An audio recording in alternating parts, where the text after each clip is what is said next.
Welcome back, folks. We have another fantastic episode for you today. It's all about gut health. And I know that these days you can't throw a rock or a stick or, frankly, even a tissue without hitting someone who's got some kind of gut issue. So my guest today is Dr. Vincent Pedre, and he is a wealth of information in this area. So he's got lots and lots of really cool information to share with you guys. Before we jump in, of course, I'd like to thank you for being here. I'd love to direct you to my website, natnidham.com. That's where you can sign up for the newsletter. That's where you can learn about my membership community. It's also where you can learn about the peptide course that I put together. It's a basic course for those of you who are still trying to find your way in the peptide space. It is available for purchase. It used to only be available to people inside my membership community. I've now made it available to people outside the membership community for purchase. So you can head on over to natnidham.com and get some information about all that over there. In the meantime, thank you so much for being here. Thank you for being a listener of this podcast. And if you enjoy the show, please make sure, if you've got a spare moment, to leave us a review on whatever platform you are listening or watching the episode on. Dr. Vincent Pedre went from being a type A med student afraid of needles to one of the most sought after gut health experts in functional medicine. He's the founder of Dr. Pedre Wellness and Happy Gut Life, and he has spent nearly 2 decades running a concierge practice in New York City. In this episode, we talk about his personal health journey, how mindset affects the microbiome, and how his 14-day Gut Smart protocol helps patients personalize their gut healing from the inside out. We even touch on his latest obsession, gut-friendly coffee, which I had the pleasure of enjoying, and I can tell you is absolutely worth a try. Hey folks, just a quick reminder that all of the information presented in this podcast is for information purposes only. No medical advice, no diagnosing, no treatments suggested here. Before you try anything that you hear about or learn about here, make sure that you check with your medical provider. Dr. Vincent Pedre, welcome to the show. It is a pleasure to have you here today. It's a pleasure being here. Thank you so much for having me. No, I was really excited when your team reached out. I'm like, yeah, I would love to have this man on. We're going to talk about the gut. And we all know that a lot comes from the gut, if not everything. And I was super excited to see, you on your website, you talk a lot about gut-centric medicine. And so if anybody's wondering what this podcast is about, that's what we're talking about. We're talking about the gut and all of the many different ways that it really, all of the big roles that it plays in our health. Yeah. And so before we start, I think that you started off your medical career kind of as an internist, which, maybe what does that mean? And what really moved you into this space where you've really honed in? It's funny because I think honing in on the gut means you end up doing everything, but you've honed in on the gut as that place to the center, the foundation. Mm-hmm. Yeah. It's funny because I almost have to qualify, like even just thinking that I started as an internist, but I really started more as a holistic minded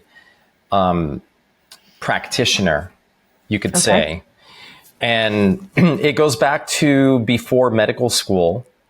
Now, I was a very tightly wound, type A teenager, knowing that I was in a very competitive field to get into medical schools in the United States.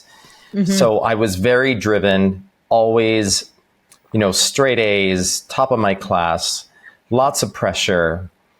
And I knew I wanted to help people, and I loved how medicine married the art of helping people with the science behind it. Mm-hmm. that was like who I was, like a combination of art and science, growing up playing the piano, but also being really good in science and math. But then there was this sort of big problem, and it was that I was afraid of needles. Oh, okay. And I passed out every time I had my blood drawn, every time I got a shot for anything. I would break out in a cold sweat. My heart was racing. And next thing I knew, the room was turning black and they were waking me up a few No seconds way. later. Or sometimes for me, could feel that I had been out for 5 to 10 minutes. I would actually a lot of times go into a almost like a REM sleep, where I was having the wildest dreams you could imagine. And then they would wake me up, and take me a moment to remember where I was. So here I am wanting to become a doctor, like easy to do it from the academia side, right? Like I had that down, but as the thought of going to medical school became more and more real, and I started thinking about, wait a second, me and needles don't jive. Like really don't jive. How am I going to do this? Like, when the fantasy and the dream started becoming like, okay, how do I match this to reality? As a doctor, you've got to be okay with needles. Yeah. There's no way to be a doctor and not have to deal with needles at some point. And so I finished college a semester early, and I came home. I almost renegated on applying to medical schools after the MCATs and told my parents, I don't want to do this anymore. And it was my fear of needles. Wow. And they sat me down. I remember that day, we sat down in the living room. I had come home for Thanksgiving. And I wish I could remember the conversation. I just know that my parents, and especially my mom, was really good at helping me move out of a stuck place in my mind. She was a cup half full person. Love it. Very positive. So, and she could read, how moms can just read you. Like I could walk in through the door and try to hide what I was feeling, and my mom immediately would know what's wrong. Yeah. She could just read, there's, I don't know how many muscles, like so many muscles in the face that carry tiny little nuances of our expression. We're reading people. Most of our communication is nonverbal. So we sit down, and by the end of it, they've convinced me that no, I'm going to apply to medical school, and I'm going to go to medical school. Awesome. So a year later, I've been accepted to medical school. I get a scholarship to University of Miami. I finish a semester early. So I come home. It's January of 1995. And I start thinking, wait a second. How am I going to do this? We're back to the needle problem. Like I'm 8 months from medical school. How am I going to do this? This became the best problem to have. Within the philosophy of how I was raised, I was not raised for better or for worse. Like my background is Cuban. Cubans don't go to therapy. We don't believe in taking medications like antidepressants, even though if you dig deep, there were plenty of probably older Cuban grandmothers who were taking like Xanax or something for anxiety. But that wasn't in the belief system. So in my belief system was, okay, my mind freaks out. What's happening? Why is this happening to my body? And how do I'm going to use the word biohack because that's what everybody says now. But basically what I was doing in 95 workaround. at 21 years old is, how do I biohack my body's response in a natural way so that I don't freak out with needles and I can become a doctor and help people? And I did go to the bookstore. I start looking at, finally figure out, okay, it's a fight or flight. It's sympathetic nervous system, the vagus nerve. And I find a book by Herbert Benson called The Relaxation Response. And I read it and I start following the suggested practices. Some of it is just sitting and breathing for 10 minutes. So I start meditating. I start doing breath work. Soon after that, now mind you, this is 1995. So this is not yet a world where people are doing this. This is not a thing. No. This is not a thing. Not so even a little bit. I, on my own, discovered this and decided this is how I'm going to biohack this issue I have.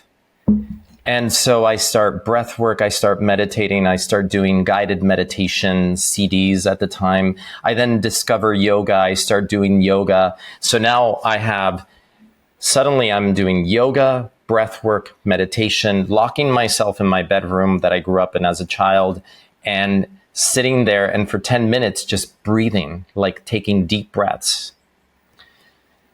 Fast forward a few months, what I didn't realize was happening is that I was rewiring my brain at 21 years old. Mm-hmm. And I was leaving behind that type A, competitive, wound up, nervous person who was worrying all the time. And without going to therapy, without having an intention to change the way that my brain functioned, all I was doing was meditating. And as a result, it changed me. Wow. Well, it regulated your sympathetic response, right? Like it helped you to get out of your fight and flight and get back into balance. Yeah. So 8 months later, we start medical school. And for somebody who's never been to medical school, a semester in medical school is like an entire year of college crunched into 3 months. Mm-hmm. The coursework is overwhelming. The number of tests, everything. And 8 months later, start medical school. I have to get my Hep B vaccine series. I get my first vaccine. I don't pass out. I conquer it. I'm using guided imagery. I'm using breath work. I'm doing all these things. And my classmates start calling me the Zen guy because I'm always calm. And they're like, what's your secret? I'm like, I'm just a calm person. You rewrote your book. You rewrote your own story. I rewrote my story. And because it was 95 and this was not mainstream, I didn't want to get judged. I didn't want them to think that I was some hippy dippy, like weird, like, so I didn't tell them that I was meditating, but every day after school, I would go home and the first thing I would do is meditate for 30 minutes and then go work out. And then I would do my homework and stuff. And that's how I got through medical school, that combined with yoga. So by the time I went and did my residency in internal medicine, I already knew that the medicine that I wanted to practice was beyond what I was being taught. Right. That's amazing. It's great. And you know what's amazing for me is this week, just at the beginning of the week, I interviewed a practitioner who talked about how it was back when Hippocrates time, where Hippocrates was really the first guy to separate the body from the mind, to say the body is one type of medicine and the mind is something else. And it's taken us all this time. And, you know, you figured it out on your own, but all this time to kind of figure out actually you can't separate them. No. They're one and the same. And you can't fix one without getting the other one on board. Not at all. And so I find that fascinating. So that tells me, so you have this, I don't even call it epiphany. It's a journey, a personal journey that essentially you realize that this whole getting this whole changes me. It changes me. And during that time I've always been, I call myself a truth seeker. Mm-hmm. So at the time, Deepak Chopra and Ender Weil had both come out with some groundbreaking books. Ender Weil, Spontaneous Healing, and Deepak Chopra, Quantum Healing. Mm-hmm. So I read those books during that time. So by the time I got to medical school, my mind was so open. Yeah. But not just open theoretically from reading books, but also from the experience of how I had transformed myself through breath work and meditation, that there was nothing they could say or do that would change that. Right. Because they certainly wouldn't have reinforced it. I don't know if they would have squashed it. They sure wouldn't have spent much time talking about it. There's plenty of doctors who don't, who go through their training and they don't believe in in alternative therapies, or they don't think there's, they think it's woo woo. But when you go through the journey yourself and you experience it yourself, there's nothing that trumps personal experience. No. When you've lived it and you've embodied it. Now the story that weaves through here in the background is that I had been on 20 plus rounds of antibiotics during my teenage years. There's the gut. Okay. Yeah. My gut microbiome was destroyed. I didn't realize that I had developed sensitivities to gluten and dairy, along with some other foods. And so even as I was able to conquer my fear of needles, I still felt my nerves in my gut. And I still had a lot of disordered digestion, and I didn't know, like, if I ate out, I wasn't making the link between, oh, you ate this or you had dairy and that's why you're not feeling well the next day. That took a little bit of a while, and I had a wet, very weakened immune system, which was part of the reason that I wanted to become a doctor, is just to figure out, like, how do I not get sick? Why is it that I'm getting sick all the time? And so that was a journey during my 20s. And I'm going to say it wasn't really answered in medical school. And then residency, you don't really learn anything about nutrition. No. But I was always Let me ask you a question. seeking. Did the meditation help your gut at all? It did.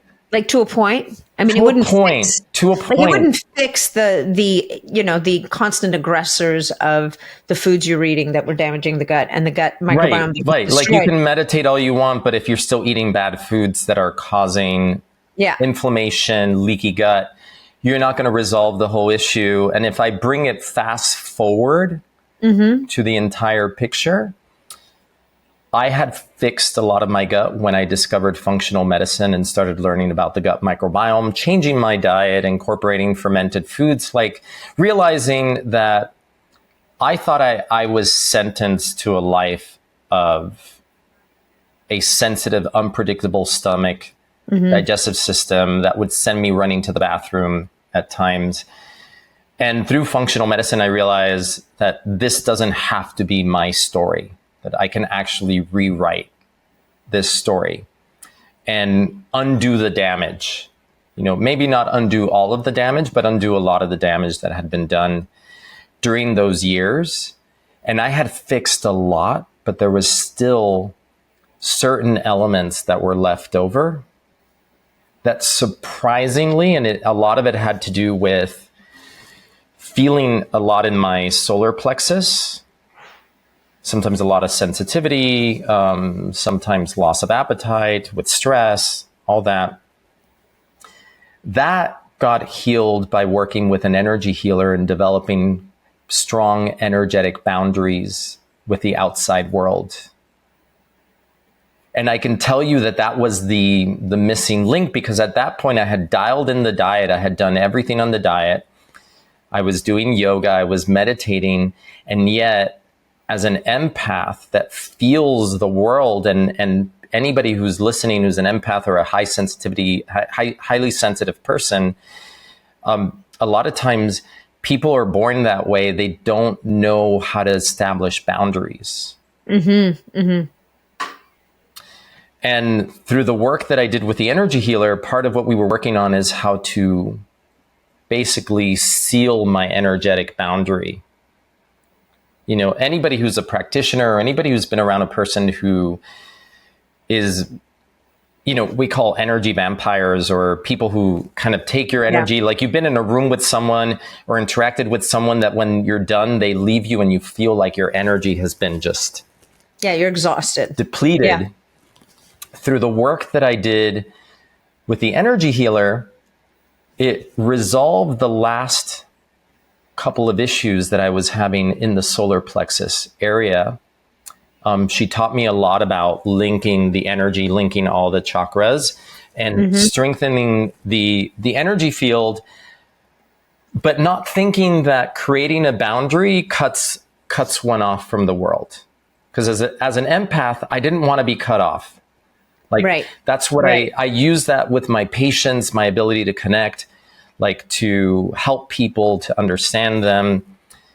And what she taught me was how to set proper energetic boundaries that are porous, but you don't take on other people's stuff. Powerful. Yeah. And that had been something that I had struggled with as a medical doctor, because sometimes you go in a room with a patient and you come out and you feel like you were wiped. But I started becoming very keen to who that type of person was. And initially having to think about it, but eventually it just became an automatic, like an automatic program in the background where I didn't have to think about it anymore. I was just automatically protected, and people couldn't latch on and take my energy. And a lot of that, we're talking energy, happens through the solar plexus, through that third chakra. So that solar plexus right here. Right? Yeah, right here, right below the rib cage, where where the stomach is, where people will feel a pit in their stomach, where, like, if you're in conflict with someone, that can be that's where the willpower struggle happens. Well, we're talking about the gut brain here, right? So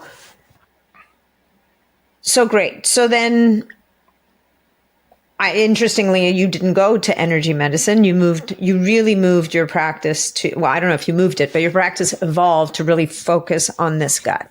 It did. Yeah. But energy and mind, body, gut, body, mind, spirit connection has always been in the background of the work that I do, because I was so inspired by Deepak Chopra and just fascinated with the mind body connection and how important that is. And the gut is like the epitome of that, because when people are stressed, they feel it in their gut. If you're unhappy, you can feel it in your gut. If you're angry, you can feel it here in your gut. There's a lot of feelings that people have that they can think like, yeah, I felt that in my gut, or I felt like a pit in my stomach, or I was going through a divorce and I lost my appetite, or I was extremely stressed and I just ate my emotions. So everybody, like, logically knows that there's a connection there. It's just, for a long time, we weren't making the connection that the gut and the brain are integrally connected. Yeah. Well, when we say we have a gut feeling, right? I have a gut feeling. It's speaking to all of that, all of those nerves in the gut. Yeah. So then you're a physician and you're now really shifting your focus to the gut with your patients. Do you speak to them as well about this whole gut brain, about the spirituality of it, the feeling, the whole 9 yards? Like, does that become integrated into your practice as well? Because if I look at, I haven't read your book, unfortunately, but do you speak about that in the book, or do you really focus on the nuts and bolts of the gut first? Because you kind of have to start somewhere, right? Yeah. And I think it's easier to start with the nuts and bolts of the gut, right? For people. Yeah. And then from there to lead them to the other spot, which I think is so important. So in my last book, The Gut Smart Protocol, I have a whole section called Turbocharging Your Results. And it's all about the gut-brain connection, the vagus nerve, breath work, meditations for improving that connection, but also understanding that the more I've done this work, the more I realize that it's part of a non-negotiable. So like yesterday, I was working with a patient, and I see patients, but I see select few patients right now. People will work on one-on-one with me, usually with gut health issues that they've been to multiple practitioners and no one's been able to resolve. Nice. Okay. But so as you said, you cannot separate the mind from the body. So even yesterday, I'm working with a patient who has had what seemed like a food poisoning, then just led to a spiraling of gut issues. And we can actually see that with like E. coli, Salmonella, Shigella. These bacteria produce something called cytolethal distending toxin, which causes gut permeability, but not through the regular zonulin mechanism. So it disrupts the cellular structure of the cells in the gut in a way that causes leaky gut. And that damage can go on for a while. What I determined with this patient is that they were put on a course of rifaximin. And what many people don't realize, and a lot of people go to gastroenterologists and they say, oh, you have SIBO. Oh, we don't need to test for it. We're just going to put you on rifaximin. But they're not thinking about the downstream consequence of rifaximin, which for a lot of people is yeast overgrowth. And so what I determined is that he had a very thick tongue coating, yeast overgrowth. So we're starting a treatment for that. And the beginning of a treatment, it's not like you go from unwell to well. You go from unwell to a slightly bumpy ride. You're going to go through some turbulence on your way to well. Now, this person has been sick for months. So they're very worried that they're never going to get better. They're not going to get better. But in our last meeting, so we had just started an anti-yeast protocol, their tongue coating cleared up. But their gut was still having good days, bad days. And I was telling him, this is a really good sign. The tongue is a window to the gut. And a lot of times the tongue will improve before the rest of the system improves because, the gut is a much bigger system that needs to improve. But I realized like part of the healing process, whether we want to realize it or not, is our mindset. So I talked to him. I said, let's create a mantra. What would your mantra be? And they came up with, I am getting better every day. And I said, okay, so your homework is I want you to meditate. And while you're meditating, I want you to do breath work, set a timer, 15, 20 minutes. And you're going to say the mantra over and over. I am getting better every day. Because I realized that they're not believing that they're going to get better. Right. Even though I'm taking them on that journey, but I need them to also buy into that journey. And you don't have to believe the words like a mantra, like I am calm, but maybe you're not calm.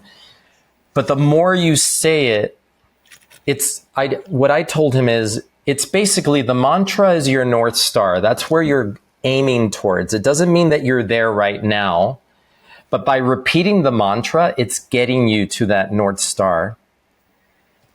And eventually you're going to start believing it, and then you're going to start embodying it.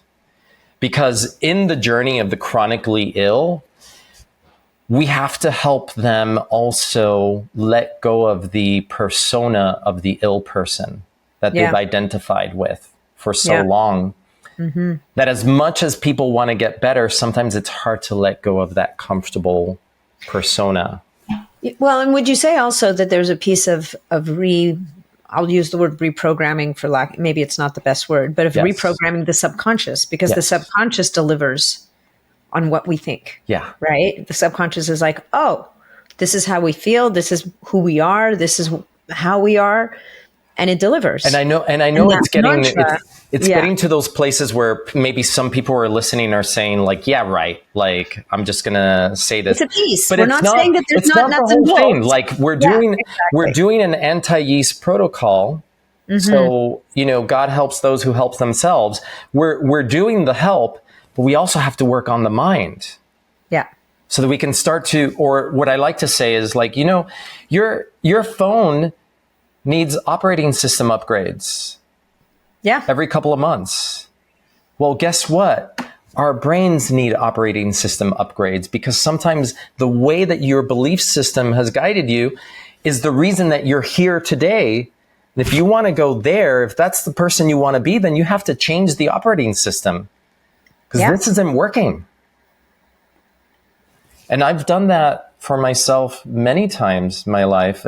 And at 21, when I decided the operating system where I'm in fear of needles and I'm this wound up, nervous person who worries all the time is not working for me.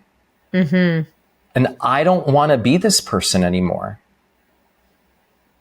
We have that power to choose that. I think people don't realize how much power we have that we abdicate to drugs, to other things, and we're giving away our power when the power is right here. And we have this incredible technology that knows how to heal itself if we just use the right tools.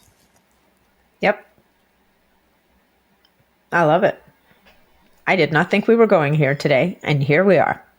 This is great. So we have established that if you don't bring your mind and your spirit along, you can only get so far. And this is really important, because what I've learned from now, I've been doing gut health for 17 years, like 17 years. And in the beginning, I was very much into the science, the microbiome, probiotic, this, that, diet. And along the way, I realized the mindset.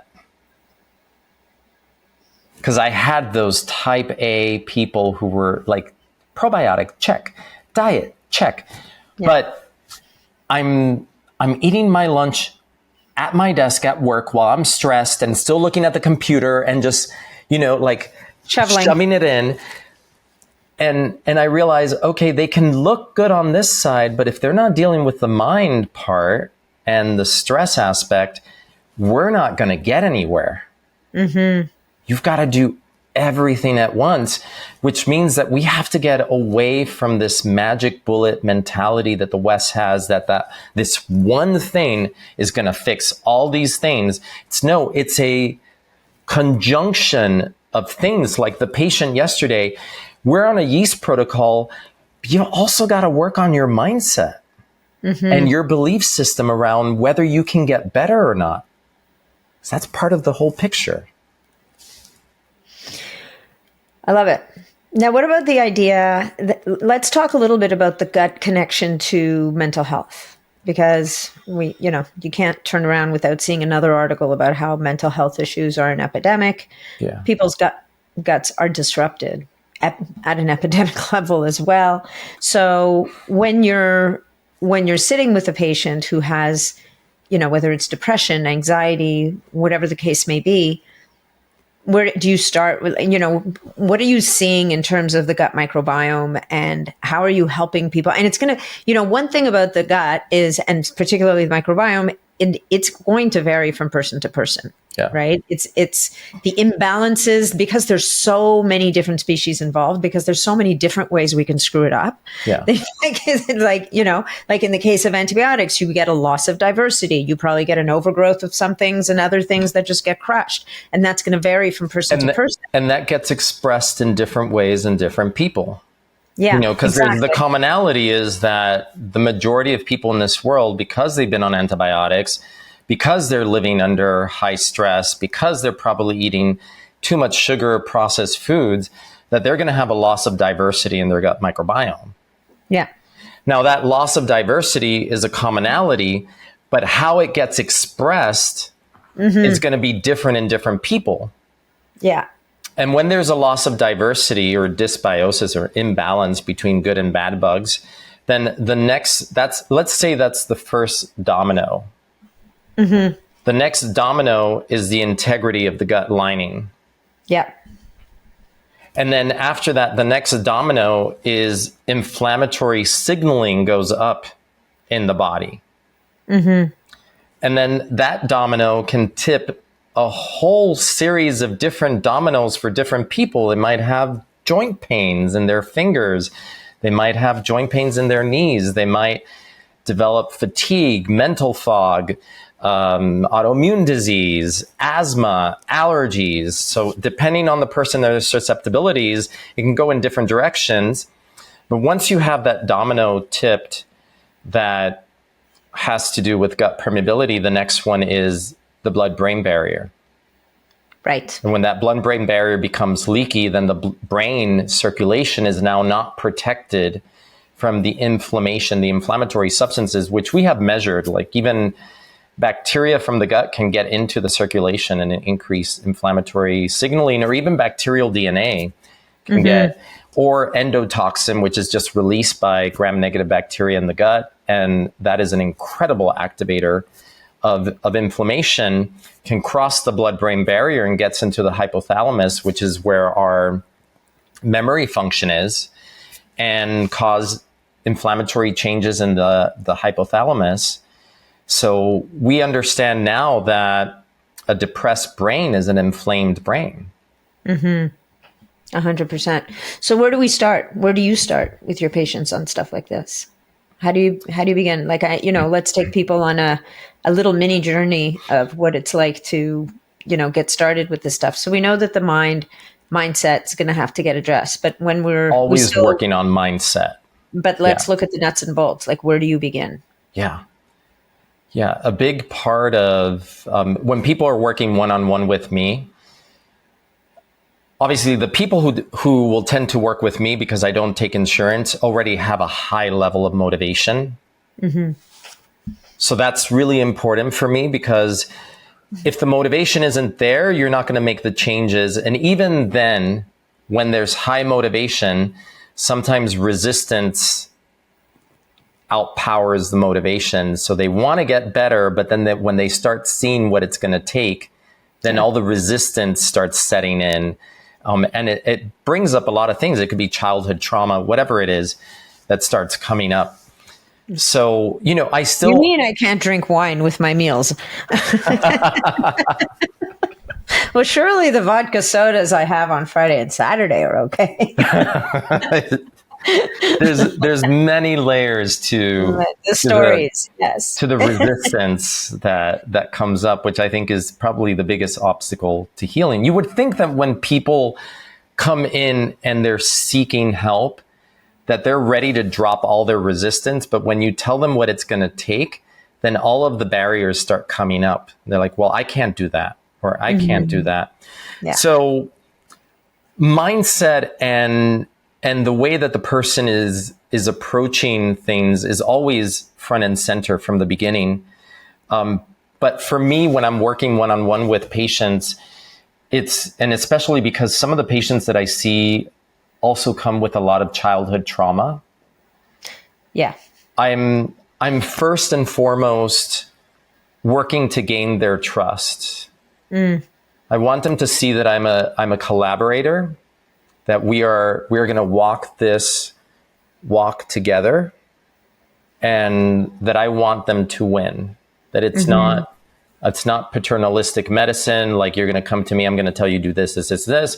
I'm working with the person and seeing where are they, how much can I push them, how ready are they to do different things. We're going to look at their gut. We're going to really analyze their whole medical history, see where things are coming from. What are the different inputs that have played in: diet, stress, exposure to antibiotics, potentially parasites or gut infections, childhood experiences, trauma, their relationship with their parents. All of those things are super important for me. Yeah. And then working on, as I start to listen to the words that they use, because I think the most important part of medicine is listening to the patient. Yes, the tests are important. Yes, I like doing stool PCR and all that.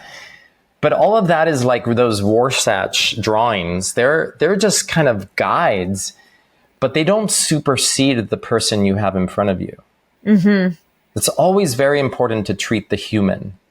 Yeah, 100%. Like William Osler said, like, tell me the patient that has the disease, not the disease that the patient has. So important to look at who the person is. And then I start finding the entry points. I start seeing where the resistance is, and I start seeing the places where they need to reframe how they speak about things, because maybe they're using a lot of I cannot, or the word never, absolutes. And I realized, oh, we've got to work on this. Because I'm a strong believer that our words shape our reality. And if we have to be really careful about the words that we choose to operate with within our sphere of our being, because those words are either going to make us or they're going to break us. Yep. And if I'm taking you on a health journey, then we've got to work on mindset. That is huge. And then little, I think of it just like having raised a son now who's 20 years old. And what you learn from being a parent is the long game. Right? You learn that not everything is solved in one day. And sometimes you're planting seeds that are going to germinate and they're eventually going to take hold. And that sometimes doesn't happen immediately. And even with the patients that I've worked with over the years, sometimes they weren't ready. Yeah. I had a patient who recently commented on one of my Instagram stories, and I hadn't seen her in years, like pre-COVID. But I knew her very well. For years, she was my patient. And we talked about the same thing over and over. She had a trauma when she was younger, and as a reaction to that, she ate herself to obesity, because if she was obese, then no one would like her, and then she didn't have to suffer the pain of rejection that she had suffered.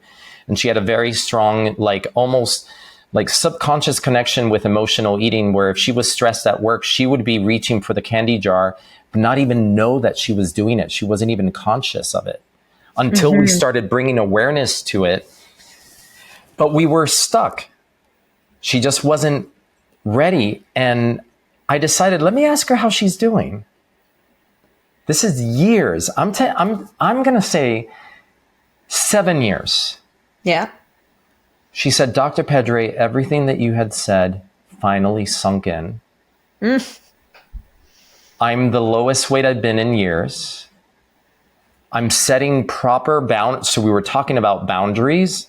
Boundaries, I think, are really important, especially with people who are dealing with weight issues. A lot of times they are people pleasers who have no boundaries.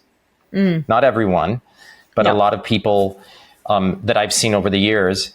And I just looked at that and I said, wow,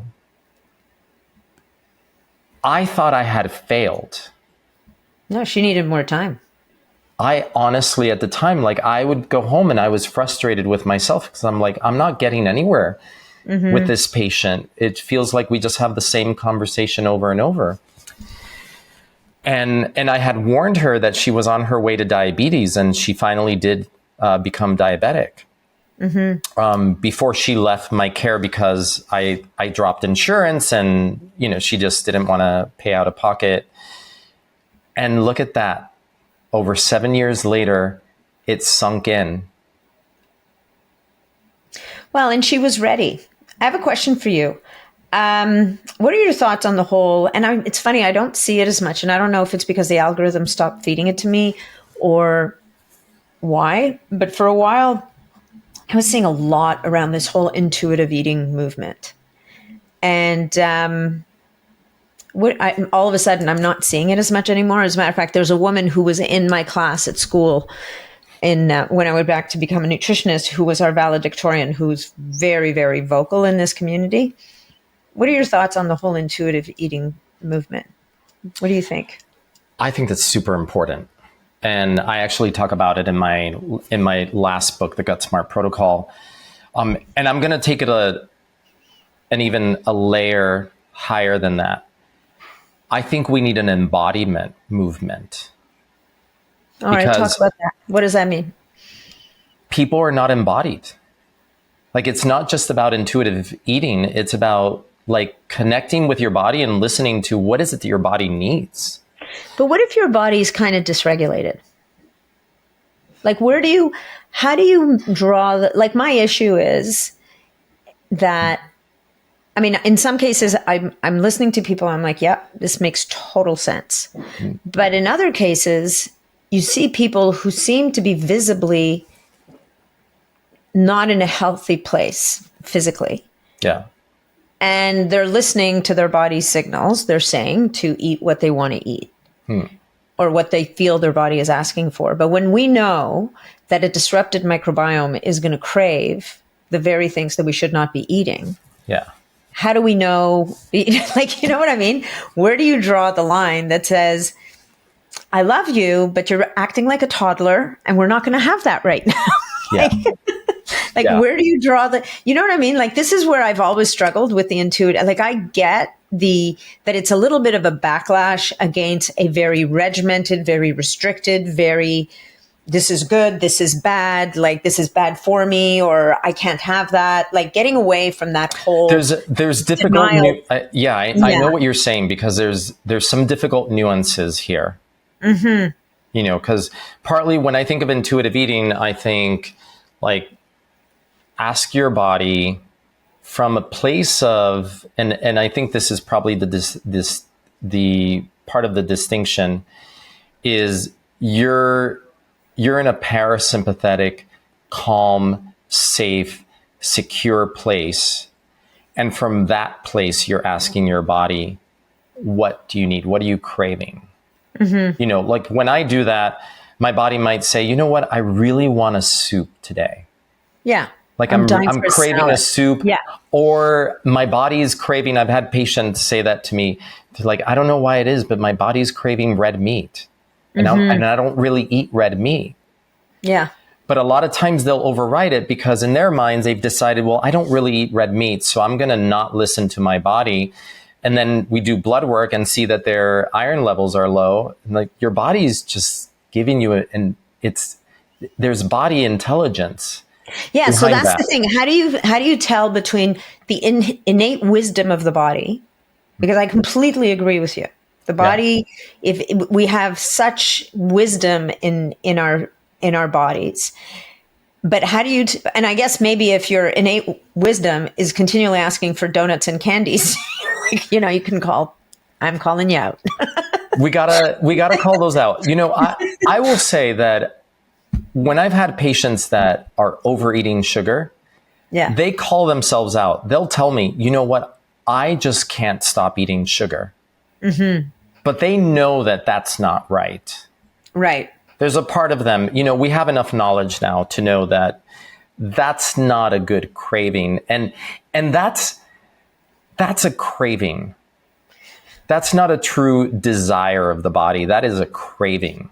Mm-hmm. And I talk a little bit about that in my book. Like, a craving is like a wave that comes and it almost like it becomes a monster and takes over your mind.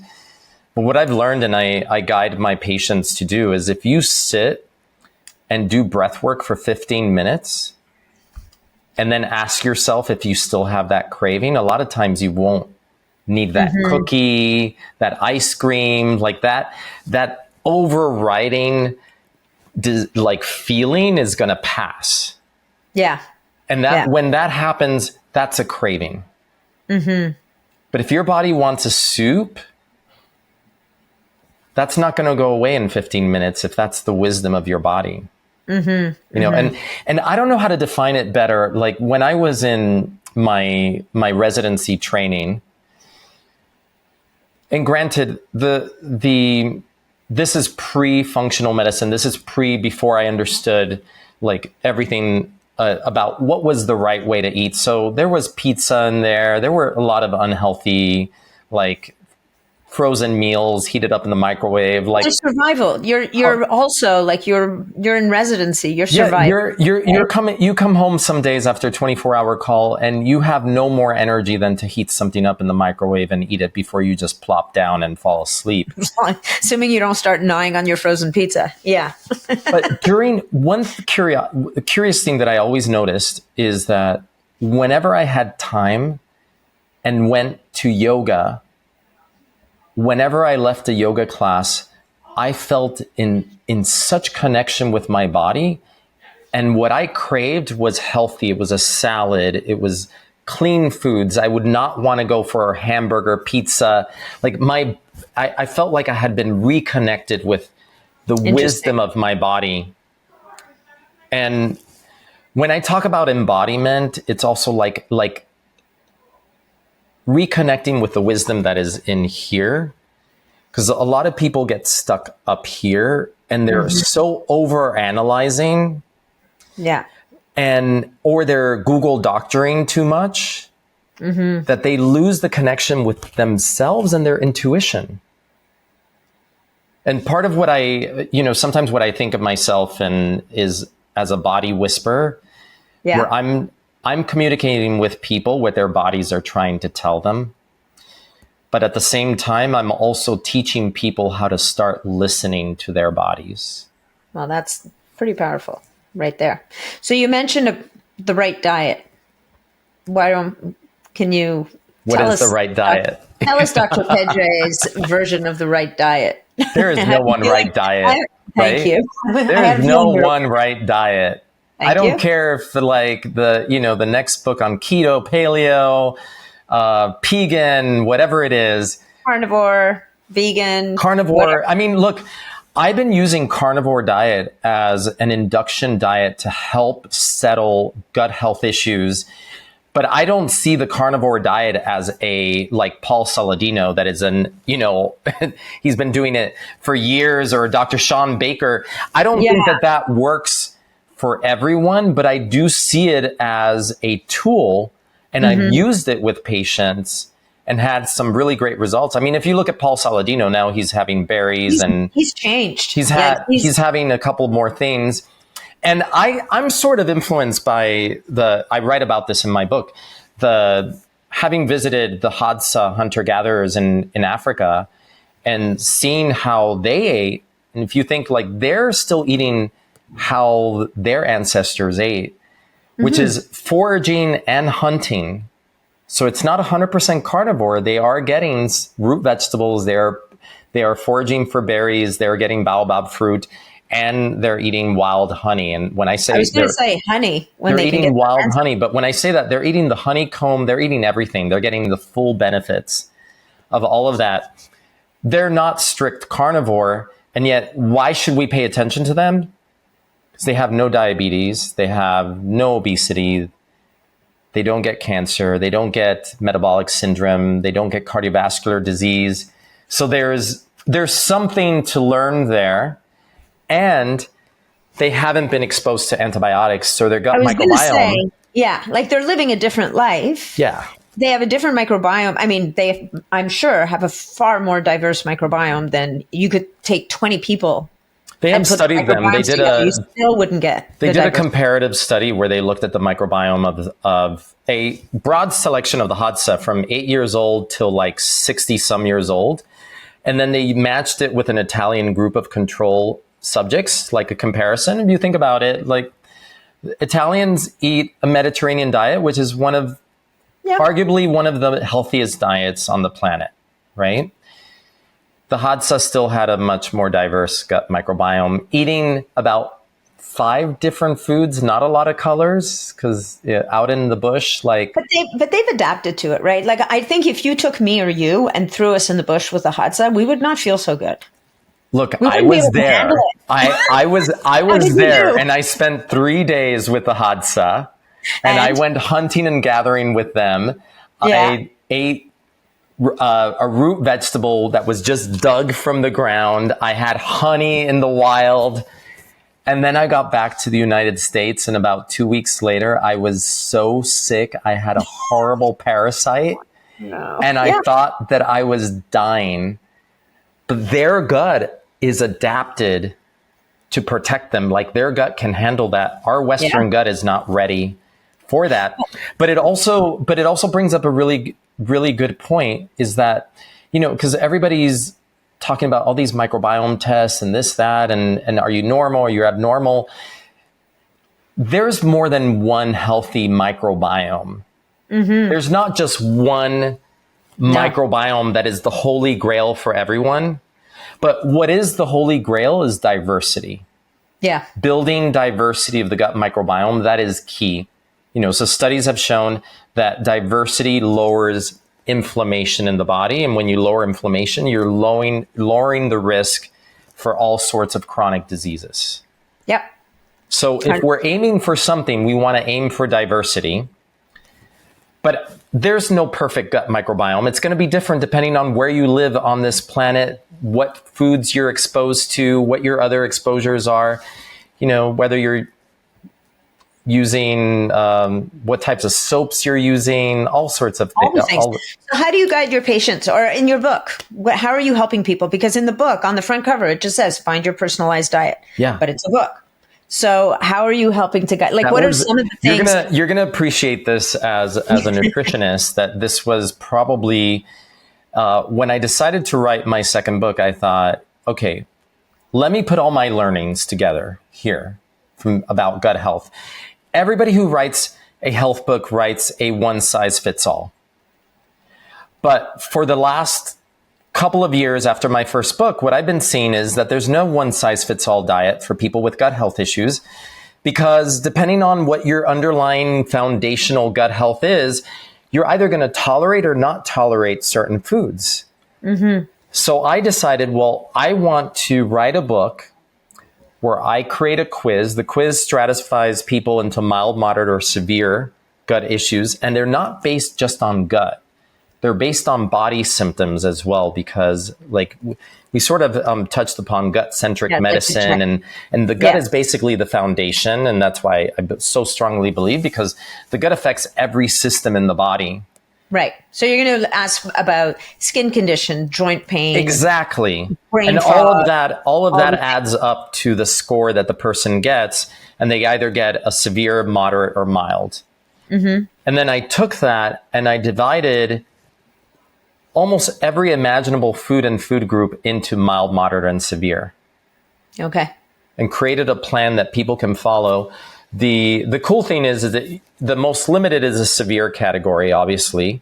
Yeah. And one of the bigger exceptions there is that anybody who has severe gut issues, I tell them, you're not ready for fermented foods. Yeah. We've got to build up your gut a bit first before we can start introducing ferments, which come when the person is in the moderate category. And even then, this is where a lot of people make the mistake. We're kind of like, well, it's a little good, then maybe a lot is better. And yes, good. we want to get there. But I tell them, start with like half a teaspoon. Mm-hmm. Which sounds a little crazy. Like I'm telling you, like if you're going to have yogurt, no, but we're going to start with a teaspoon a day. We want to just kind of let your gut start getting used to it. If you accelerate and you go faster, one study that they did at Stanford University, where they compared a high fiber diet to a high fermented foods diet, they found that the people that did the high fermented foods diet, they actually had more bloating and discomfort for a couple of weeks until their microbiome adjusted. But they did find that they actually did finally adjust. So remember how I said in the road, like sometimes there's a little bit of a bumpiness at the beginning of the journey? Yeah. And the problem is that a lot of times when people hit that bumpiness, they think, oh no, this is not good. I'm not going to do this. But when it comes to the gut, when you're changing the microbiome, when you're introducing other bacteria that are challenging the ecosystem, mm-hmm. you might get a little bit of bloating. You might get a bit of discomfort. You might get change in bowel habits until things get stable. But in order to temper that, what I have my patients do, and I recommend in my book, is start small. Mm-hmm. And baby steps. Let your body get used to it. Because what these probiotic bacteria in fermented foods are doing is they're helping to diversify the gut microbiome. And that's what they found in the Stanford study, is that the high fermented foods diet group had the greatest increase in gut diversity. Yeah. Yeah. No, I love that. Okay. So what are your thoughts on probiotics then? I think I use them a lot. Probiotics, prebiotics, postbiotics, all the biotics. Oh, I know. I use them a lot in my practice, partly because I'm seeing patients who have been really sick. Mm-hmm. You have to be careful about which probiotic you use for which type of gut patient. Mm-hmm. So we're talking to the listeners right now. So, I think people are super confused. Yeah. right? Because they're going to hear, oh, this probiotic is amazing. And where I'm getting to the point where I'm thinking, okay, I think spore-biotics are pretty good for, if you're going to blanket, right? Spore-based probiotics are, I would say, especially if they are like clinically researched strains, like Bacillus coagulans, Bacillus subtilis, they are probably the safer first bet. Mm-hmm. Because if you're bloated, you can take a spore-based probiotic. Mm-hmm. But if you're bloated, you can't take what we call the traditional probiotics, like the lactobacilli. You might blow up even more and feel horrible. Yeah. And I certainly don't want my patients calling me back and telling me that they're now more bloated than they were before. No, that's a bad sign. No.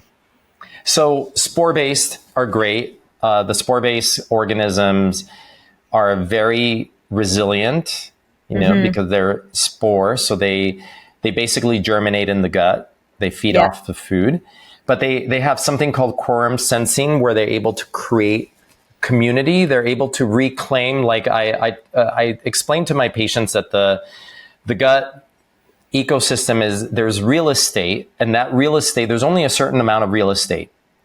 And that real estate can either be occupied by bad bugs or good bugs. Mm-hmm. And what the spore-based probiotics do is they go in and they start reclaiming real estate that was taken over by bad bugs. Nice. But alone by themselves, they don't always work.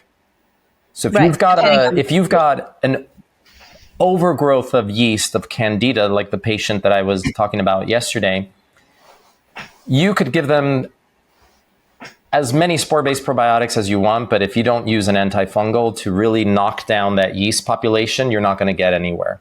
Yeah. But once you do, and you're a certain level, then those spore-based probiotics with their quorum sensing, and they produce, I think of them as like little, almost like mini bots, because they're producing their own antimicrobial peptides, but they're making them locally. So you're not going in and, like, when you take an antibiotic and you're destroying everything, but now you're taking these little bots and they're going in, and in the microenvironment, they're producing these antimicrobial peptides that are killing off bad bugs, but they're doing it in a small amount of quantity that they're not going to destroy your good bugs. Mm-hmm. And they're actually going to support the growth of your good microbiome. That's awesome. All right. Okay. So I would have normally said, okay, what's the one thing everybody's doing wrong? But I'm instead going to invite you to talk about a pet project of yours, because given the fact that you actually took the time to create this thing, clearly this is a place where you think people are really getting it wrong. And could do so much better. And that's with the daily habit that, so many people couldn't possibly begin their day without. Yes. Called that amazing cup of coffee. Oh, so, right? I mean, 2 billion cups of coffee are served around the planet every day. Yeah. And so think about it. Like, if we're looking for what's the low hanging fruit, what's the one thing that we could help people to improve that's actually going to change all these things.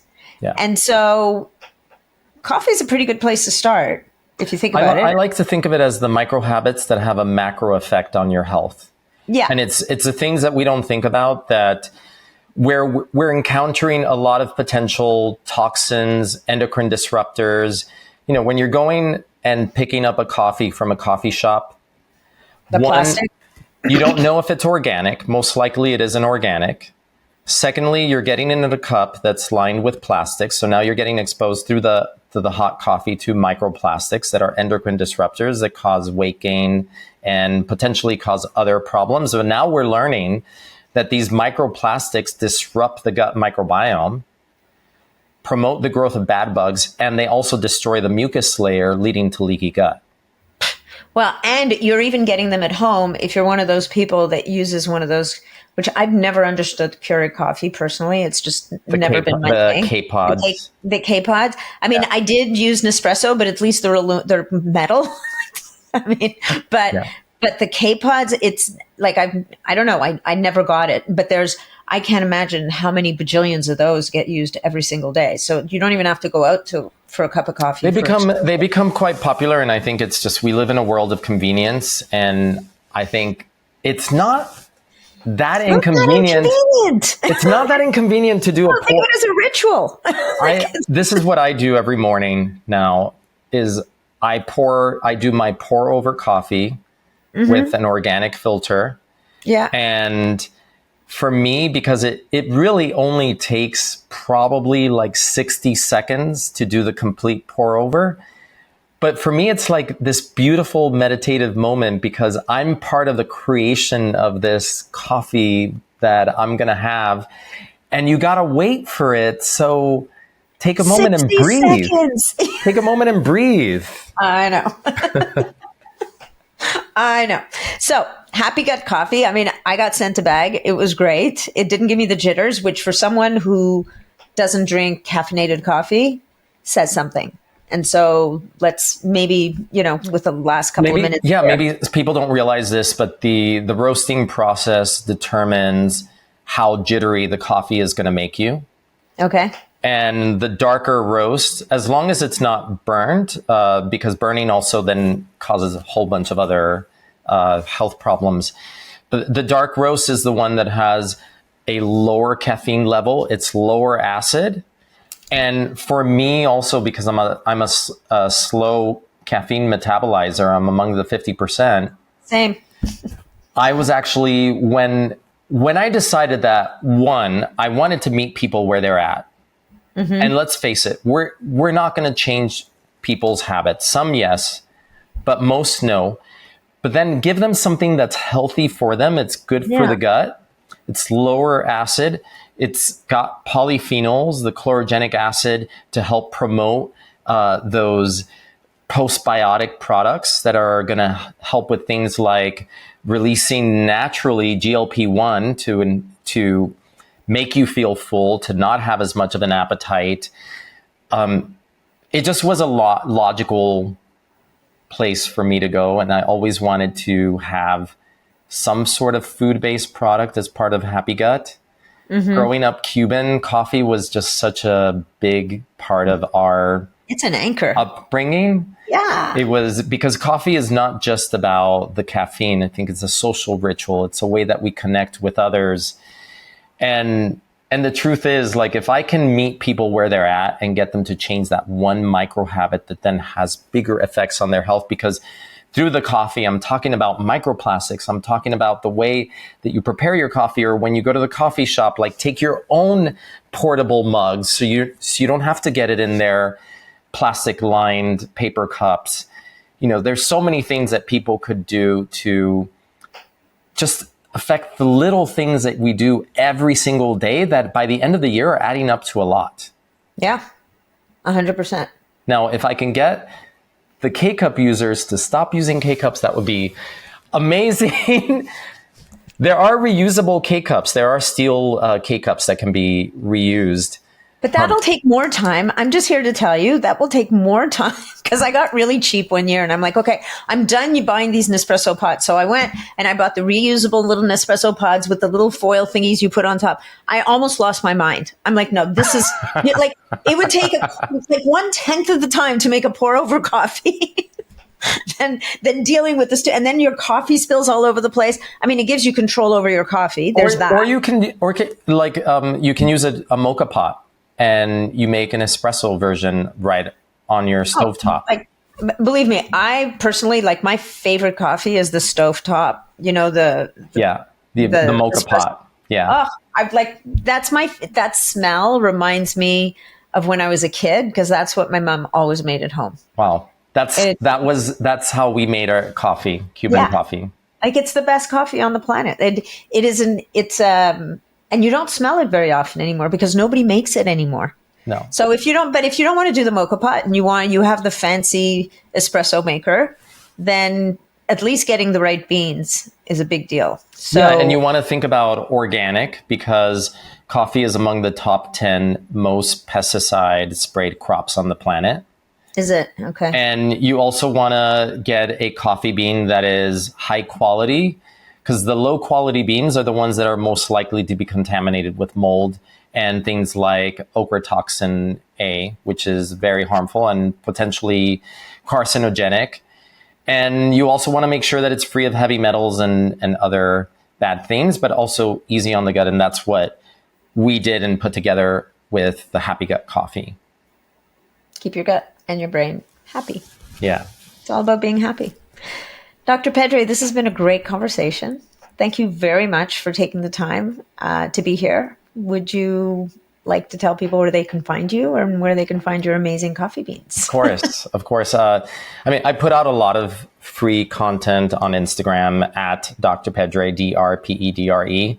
And they can learn more about the coffee at happygutcoffee.com. That also will take them to my website where I have blog posts. I'm writing always about connections between gut health and all different types of health issues. Trying to find unique angles and things that are fresh on our minds and out in science, and keeping people informed of the latest. Amazing. Yeah. Thank you so much. It's been a pleasure. Thank you for having me.